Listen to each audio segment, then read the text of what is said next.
अक्सर हमारी किस्से कहानियों में शामिल सोन चिरैया, जिसे हम ग्रेट इंडियन बस्टर्ड भी कहते हैं, पिछले कुछ दशकों में विलुप्त की कगार पर पहुंच गई हैं।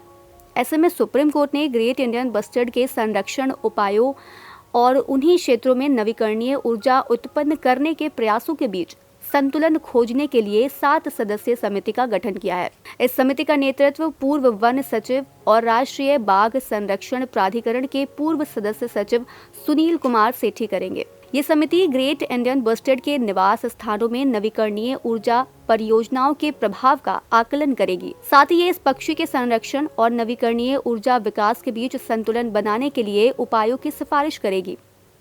इस समिति को 6 महीने के भीतर अपनी रिपोर्ट सौंपने का निर्देश दिया गया है। आपको बताते चले कि ये पहल भारत सरकार के ग्रेट इंडियन बस्टर्ड संरक्षण कार्यक्रम का हिस्सा है, जिसका उद्देश्य इस गंभीर रूप से लुप्तप्राय पक्षी प्रजाति को बचाना है। ग्रेट इंडियन बस्टर्ड राजस्थान का राज्य पक्षी है। ये दुनिया का सबसे भारी उड़ने वाला पक्षी है, जिसका वजन 15 किलोग्राम तक होता है। ये पक्षी भारत और पाकिस्तान के शुष्क और अर्धशुष्क घास के मैदानों में पाया जाता है। भारत में इनकी जनसंख्या अधिकतर राजस्थान और गुजरात तक ही सीमित है। वहीं इनकी एक छोटी आबादी महाराष्ट्र, कर्नाटक और आंध्र प्रदेश में भी पाई जाती है। ये एक शर्मीला और एकांत पक्षी है जो जोड़े या फिर छोटे समूहों में रहता है। ग्रेट इंडियन बस्टर्ड को 2011 में international union for conservation of nature द्वारा गंभीर रूप से लुप्तप्राय प्रजातियों के रूप में वर्गीकृत किया गया था।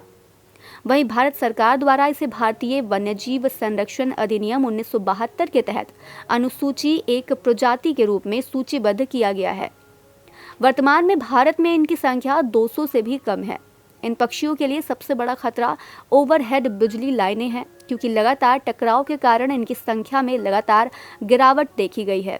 हालांकि सरकार द्वारा इस प्रजाति को बचाने के लिए कुछ अन्य प्रयास भी किए जा रहे हैं, जैसे कि राजस्थान में ग्रेट इंडियन बस्टर्ड अभयारण्य का निर्माण, कैद प्रजनन कार्यक्रम और बिजली के तारों को भूमिगत करना, जो कि इस प्रजाति के लिए सबसे बड़ा खतरा है। ऐसे ही कुछ प्रयासों के माध्यम से सरकार लगातार इस प्रजाति को बचाने का प्रयास कर रही है।